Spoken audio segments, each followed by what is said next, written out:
Welcome to Beyond the Veil of Faith, a book written and presented by Brian Saukire Banda. I am Brian Banda, your host, and this is the voice of reason. In this series, we will delve into the pages of this insightful book and explore the hidden truths and questions that lie beyond the veil of faith. Join me as we embark on a journey of discovery and open our minds to new perspectives and possibilities. Let's begin. Forward. Have you ever found yourself drunk off your ass, slurring your words, and spouting off your half-baked beliefs and thoughts about the meaning of life to anyone who will listen? No? Just me? Well, one fateful night, I found myself in exactly that situation. Lost in a haze of alcohol and deep thoughts about religion, atheism, and all sorts of existential questions, I began to talk out loud to myself. Before I knew it, a group of curious onlookers had gathered around me, drawn by the sheer absurdity of my drunken musings. At first, I was embarrassed. I mean, who wants to be caught talking to themselves, let alone when they're drunk? But then, I realized that maybe there was something more to this. Maybe, just maybe, my drunken ramblings had some value. So I kept talking. And before I knew it, someone had pulled out their phone and started recording me. The next morning, I woke up with a splitting headache and a vague memory of what had happened. But when I listened to the recording, I realized that there was something there, something that deserved to be explored further. And so, this book was born. Packed with thought-provoking arguments and captivating information, it is sure to leave you with more questions than answers, making it an enthralling read from start to finish. No matter where you stand on the whole religion thing, this book is sure to rock your world like a crazy roller coaster ride. It's a thorough examination that will challenge your deepest convictions, leaving you wondering what you truly believe. Now, let's be honest, nothing in life is 100% perfect. But while this book may not be flawless, it is a highly trustworthy and reliable source of information. You can rest assured that every detail has been meticulously researched and double-checked, just like your favorite recipe before cooking. So, while there may be a few imperfections along the way, you can trust this book to provide an engaging and enlightening read. But here's the twist. This book is actually a work of fiction. I know, it's not what you were expecting, but hear me out. In order to present my views in a fair and engaging way, I chose to frame them as a dialogue between fictional characters. This approach allowed me to explore different perspectives and arguments without coming across as preachy or dogmatic. So while the characters and situations in this book may be fictional, the ideas and arguments they present are very much real and worth considering. So buckle up, my dear reader, you've just hit the jackpot. A book that's not only invaluable but also free of charge. Yes, you read that right, free. I know what you're thinking. What's the catch? Well, the catch is there isn't one. Shocking, right? This book may be short, but it's potent, like a small but mighty warrior that's here to knock your socks off. It promises to offer you joy, knowledge, and inspiration, and who doesn't want that? So go ahead, accept this gift with an open heart and an open mind. But wait a minute, don't get too excited. I've got to lay down some ground rules. While this book may be free of charge, it's only the digital copy that's on the house. If you want a hard copy, you'll have to buy it from me. But don't let that discourage you. The digital copy is just as valuable and offers the same level of joy, knowledge, and inspiration as the printed version. So go ahead, download it, read it, and share it with others. Now let me tell you, this book is not just a bed of roses. It's more like a bed of roses with a few thorns here and there.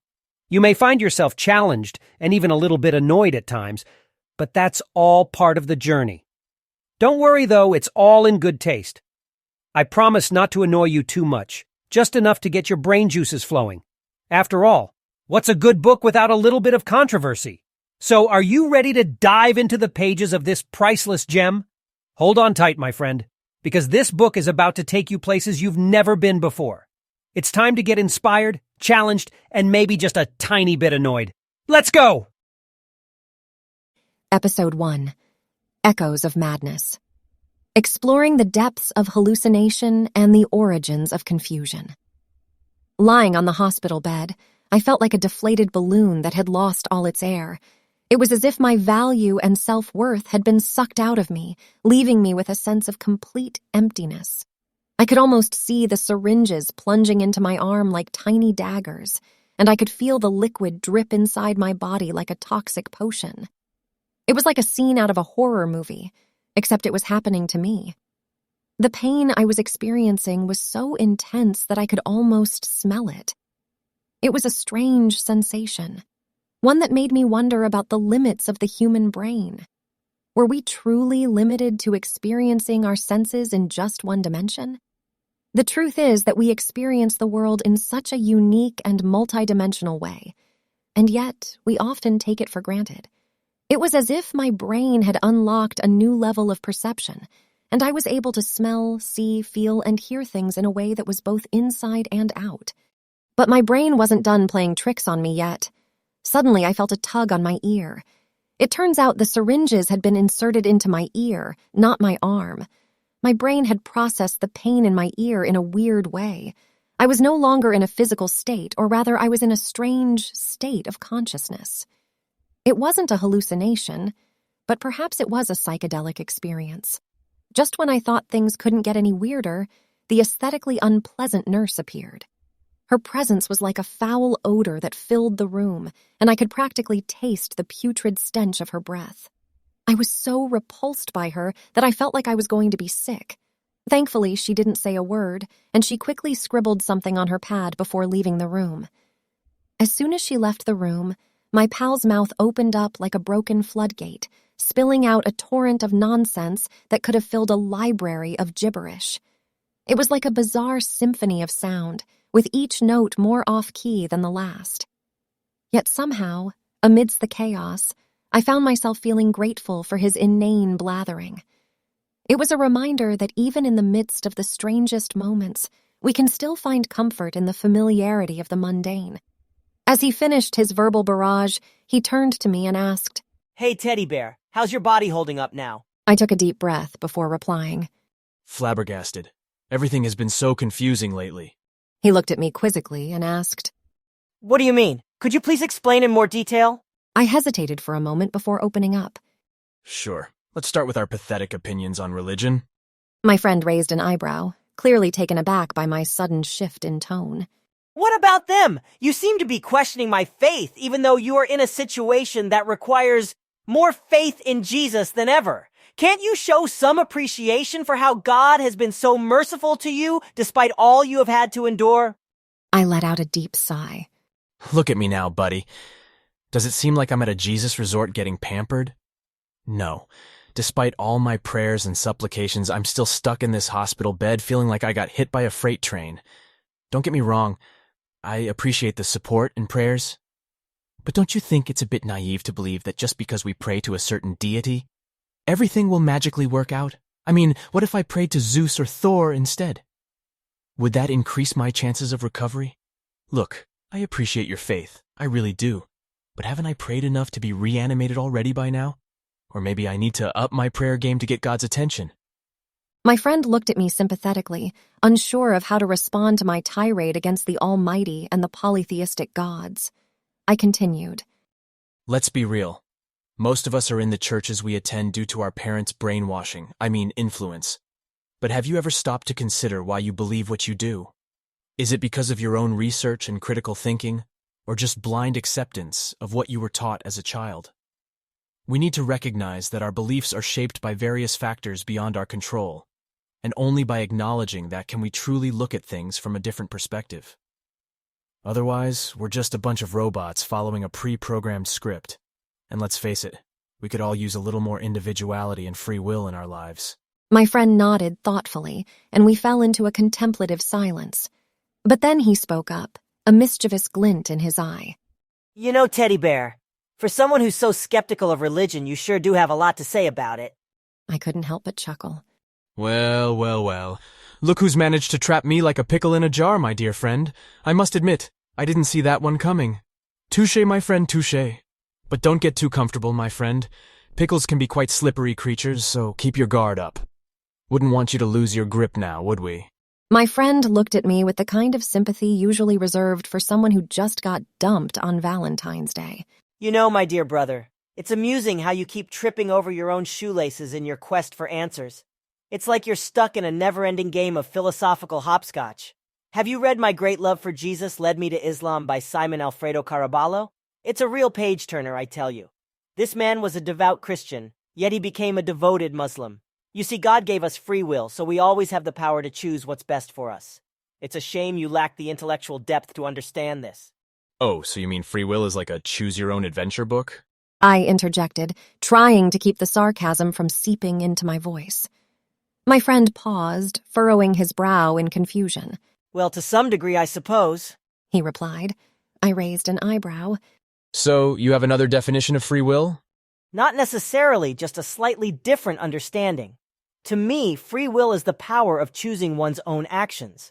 God made us this way because he wanted us to develop a genuine affection towards him. He didn't want us to be robotic creatures that simply followed commands without feeling anything. Think of it this way. You may enjoy having a companion robot, but you cannot develop a profound connection towards it, nor can it grow fond of you. It's this freedom of choice that enabled Eve to choose whether to obey the serpent or not in the Garden of Eden.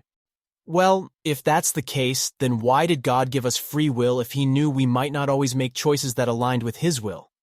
Was free will a divine blessing or a supernatural curse? Let's be honest, free will from God was always a bit of a double-edged sword. Sure, it sounds great in theory, giving us the autonomy to make our own choices, but when you look closer, you realize there are too many restrictions and consequences that come with it. Brother, God has entrusted us with this task, and it is up to us to make the most of it with the free will he has granted us. We have the power to turn this into a blessing or a curse. The choice is ours. Before I could respond, a doctor entered the room and instructed me to cease speaking, citing that it was beneficial for my recovery as I was evidently in a great deal of discomfort. He, however, seemed intrigued by the topic and engaged in a lively debate with my friend. As the debate raged on, I couldn't help but wonder if the doctor's beliefs were affecting his medical treatment of me. But then again, I couldn't deny the fascinating discourse that was unfolding before me.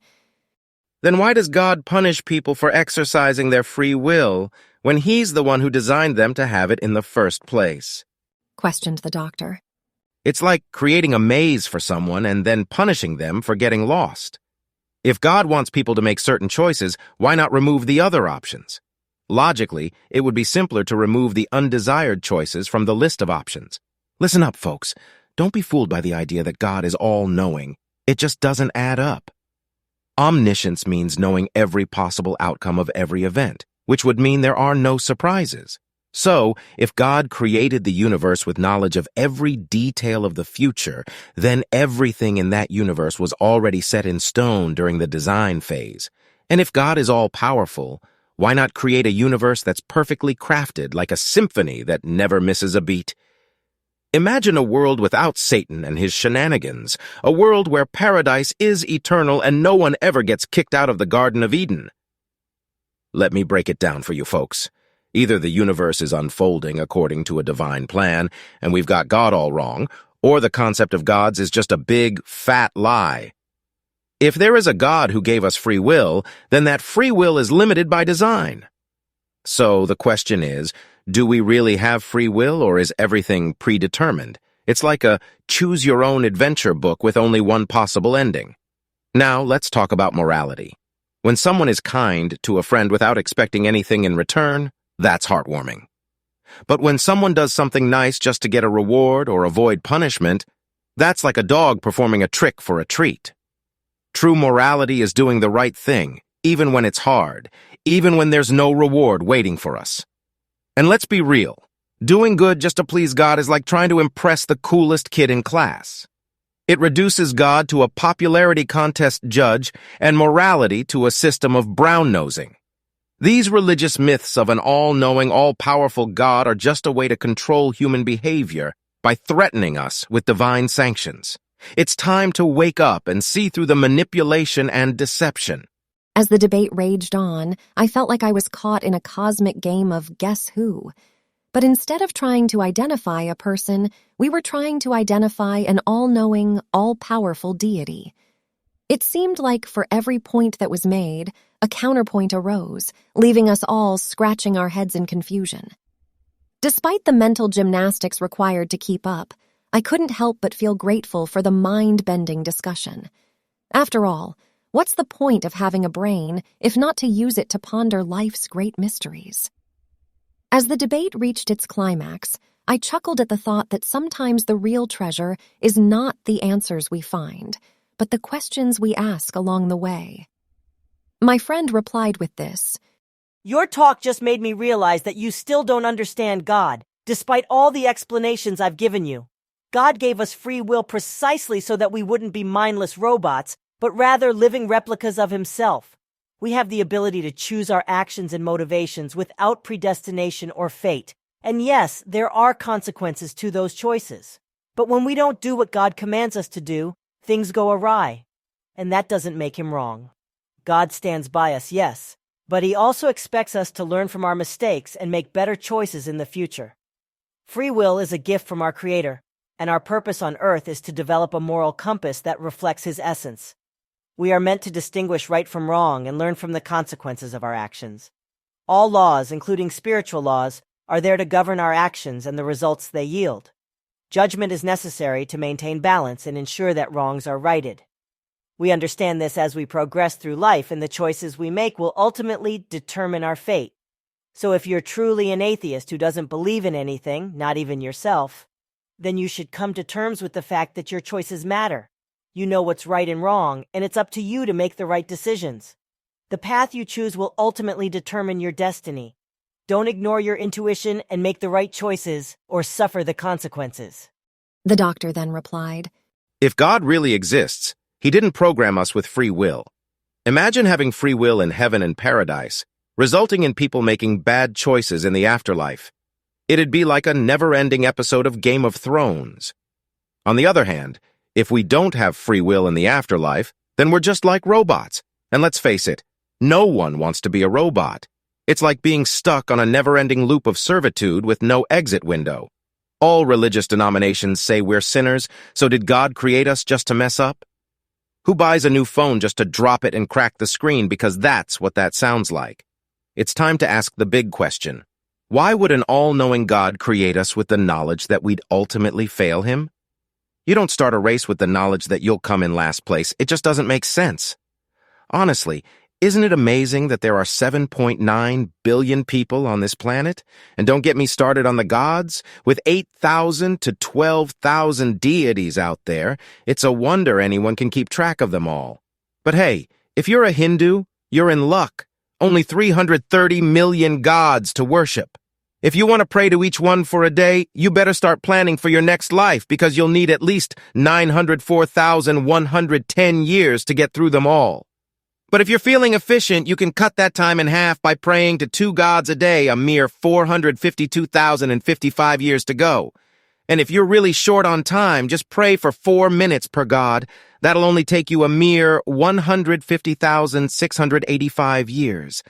Now, imagine telling a devout Hindu that amongst their 330 million gods, there isn't the true God. It does raise some interesting questions. So, if God really did know that Hindus alone would create 330 million gods, then that means He also knew that more than half of all humans ever born would not worship Him, and therefore be condemned to eternal damnation. Talk about a cruel and unjust arrangement. It's almost as if God is deliberately setting up contradictions and conflicts between different belief systems. No compassionate God would create such a messed-up system, and it just doesn't make sense. This is the right time for you to start questioning some of these beliefs and coming up with more inclusive and accepting ways of reason. It's almost as if God wants us to have blind faith in Him, because if He really wanted everyone to understand that there is only one God, He could have created a way for us to do so without all the confusion and contradictions caused by hundreds of religions, each claiming to have the one true God among millions of other gods. It's like He's deliberately making it difficult for us to know what to believe.